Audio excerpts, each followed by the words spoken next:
नहीं, ये नहीं हो सकता। मेरी महीनों की मेहनत, मेरा खून पसीना, ये बारिश सब बहा ले जाएगी। हे भगवान, रुको, मेरी फसल मत ले जाओ। ये तो मेरा जीवन है। हे भगवान।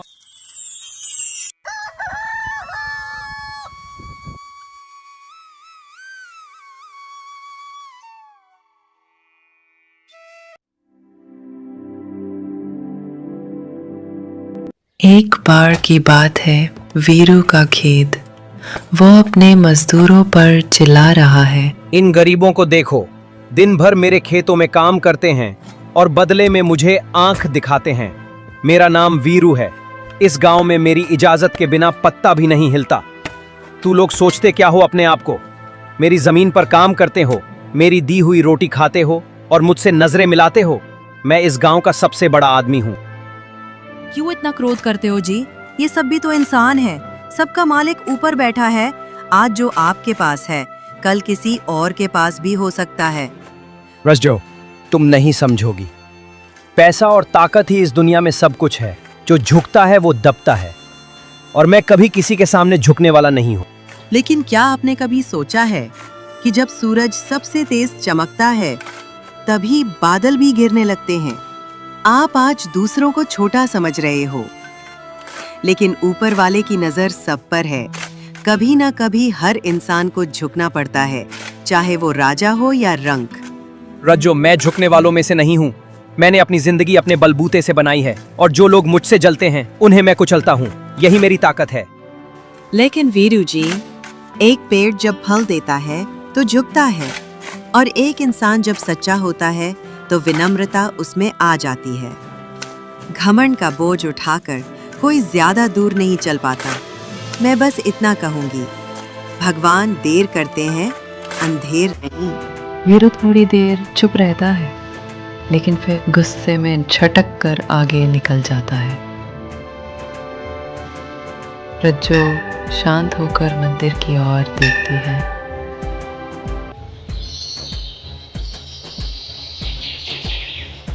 दूसरी तरफ टूटी झोपड़ी, रात का समय, आंधी के बाद की नमी, टपकती छत।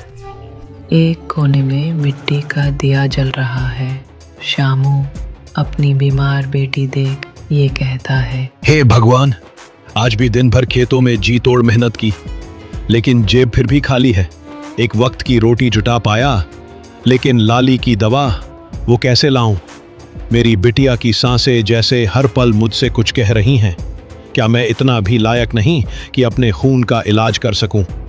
वो हाथ में कुछ पुराने सिक्के गिनता है। कुल मिलाकर केवल 2 सिक्के, जिनसे एक छोटी सी मिठाई भी नहीं आ सकती। उसकी आंखों में पानी भर आता है। शामू, लाली, तेरी हर खांसी मेरे सीने में घुटन बनकर उतरती है। मैं तुझसे वादा करता हूं, किसी भी हाल में तेरे लिए दवा लाऊंगा, चाहे अपनी मजदूरी के बदले अपना खून ही क्यों ना देना पड़े। बाबा, आप क्यों इतने परेशान हो? मुझे कुछ नहीं चाहिए, न दवा न मिठाई। आप मेरे साथ हो ना, बस वही बहुत है। आपकी गोद सबसे आरामदायक है। मुझे किसी डॉक्टर की जरूरत नहीं, बस आप मेरा माथा सहला दो, मैं ठीक हो जाऊंगी। बिटिया, तू तो भगवान का दिया सबसे सुंदर तोहफा है। तेरे हर मुस्कुराहट में मुझे जीवन की उम्मीद दिखती है, और मैं एक असहाय बाप जो तुझे कुछ नहीं दे सका, न सुख न आराम। लेकिन आज मैं वादा करता हूं, मैं हार नहीं मानूंगा। मैं भगवान से भी लड़ जाऊंगा तेरे लिए। बस तू यूं मुस्कुराती रहे।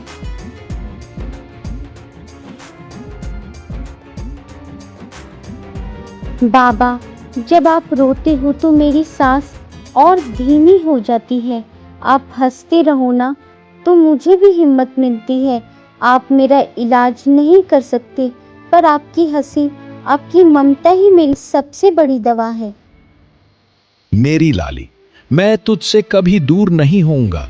चाहे दुनिया जितनी भी बेरहम हो जाए, तेरा बाप तेरे साथ है।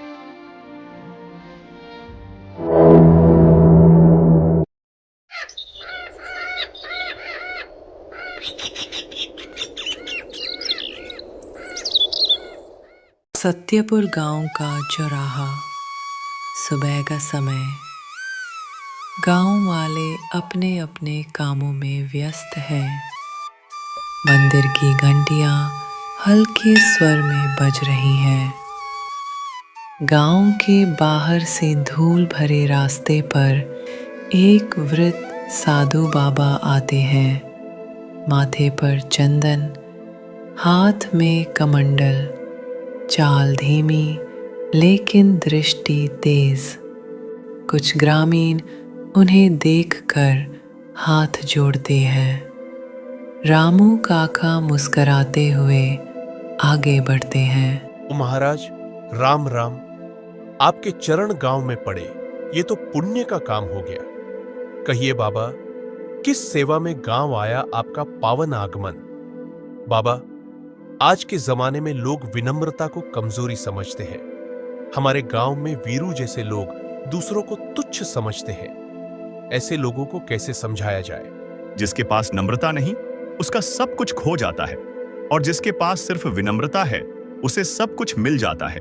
पैसा, ताकत, नाम, ये सब क्षणिक हैं, लेकिन प्रेम, सेवा और झुकाव, ये सच्चा धन है। बेटा, सत्यपुर के रास्ते चलते हुए एक आहट सी सुनी। नजरें तो हरियाली देखती हैं, पर मन ने किसी पीड़ा की पुकार सुनी, जैसे इस भूमि पर कोई बेजुबान दर्द बोल रहा हो। क्या सचमुच ये गांव इतना शांत है जितना दिखता है? बाबा, गांव की मिट्टी तो अब भी पवित्र है, पर कुछ लोगों का मन कड़वा हो गया है। एक वीरू नाम का किसान है, खूब अमीर है, पर उतना ही घमंडी। गरीबों को इंसान नहीं समझता, सबको अपने पैरों तले कुचलना चाहता है। सब डरे हुए हैं, लेकिन कोई मुंह खोल नहीं पाता। जिस स्थान पर घमंड उगता है, वहां प्रेम मुरझा जाता है, और जहां अहंकार घर कर ले, वहां ईश्वर दूर चला जाता है। अब समय आ गया है कि सत्यपुर को अपनी परछाई से पहचान कराई जाए। कभी कभी विनाश का एक झोंका पुनर्निर्माण की शुरुआत बनता है। साधु बाबा अपनी कमंडल से कुछ जल मंदिर की मिट्टी पे छिड़कते हैं और चुपचाप वीरू के खेत की ओर बढ़ते हैं। वीरू का विशाल खेत। दोपहर का समय। बादल छाए हुए हैं। हवाओं में बेचैनी है।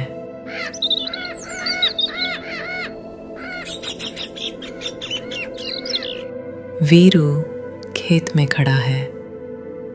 गर्व से लहलहाती फसल देख रहा है। हाथ कमर रख खुद से बातें करता है। वाह, क्या नजारा है! धान की ये लहराती बालियां जैसे मेरी कामयाबी का झूमता झंडा हैं। गांव के सब लोग मुझे देख देख के जलते हैं, पर जलने दो। वीरू नाम है मेरा, ताकत और कामयाबी का दूसरा नाम। अचानक हवाएं तेज चलने लगती हैं, बादल गहराते हैं और बिजली कड़कती है। वीरू हैरान होकर आसमान की ओर देखता है। ये मौसम तो अचानक बदल गया, पर इतनी जल्दी तो कभी आंधी नहीं आई। ये क्या हो रहा है? नहीं, ये नहीं हो सकता। मेरी महीनों की मेहनत, मेरा खून पसीना, ये बारिश सब बहा ले जाएगी। हे भगवान, रुको, मेरी फसल मत ले जाओ। ये तो मेरा जीवन है। हे भगवान, मुझे माफ कर दो।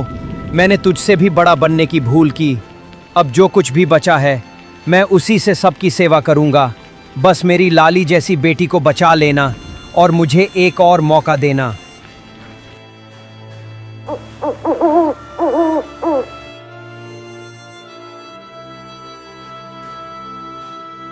वीरू का उजरा खेत। अगली सुबह। खेत अब मिट्टी में बलल चुका है। आसमान में हल्की धूप। वातावरण में भारी सन्नाटा।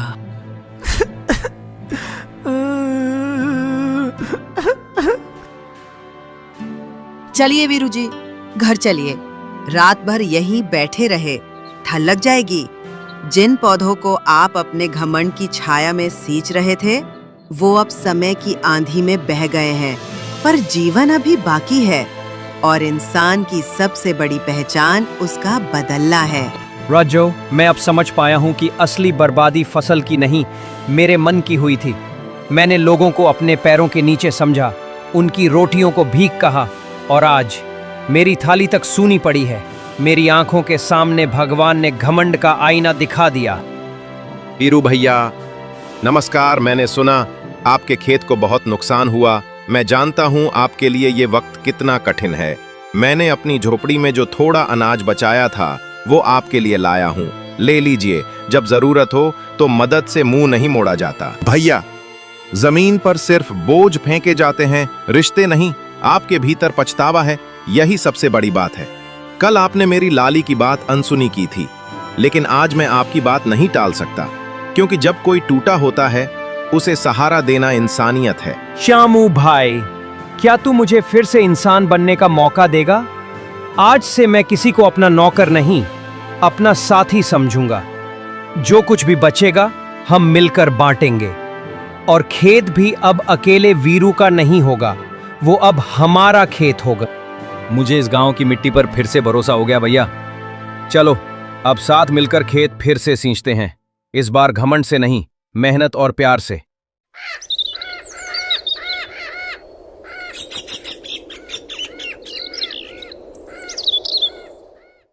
गांव के सभी लोग मंदिर के सामने एकत्र हैं।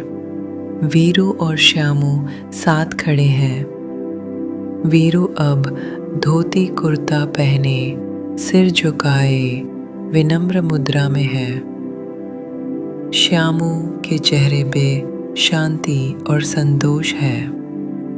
साधु बाबा मंदिर की सीढ़ियों पर खड़े हैं, आसमान की ओर देखते हुए धीरे धीरे बोलना शुरू करते हैं। सत्यपुर, अब तू पहले जैसा नहीं रहा। अब यहाँ हवा में नम्रता है, धूप में सच्चाई और रिश्तों में मिठास। जो गांव कभी घमंड से कांपता था, अब प्रेम से झुकता है। बाबा, आपने जो मुझे दिखाया वो आईना किसी और ने नहीं दिखाया। मैंने खुद को ऊंचा समझा, दूसरों को तुच्छ, पर आज मैं जान गया हूं सबसे बड़ा वही है जो सबसे छोटा बनकर जीता है। आज से मैं सेवा करूंगा, न कि शासन। इस गांव का हिस्सा बनकर इस धरती को फिर से विनम्रता से सींचूंगा। बाबा, आपने हमें याद दिलाया कि इंसान की असली ताकत खेत की जुताई में नहीं, बल्कि उसके मन की सफाई में है।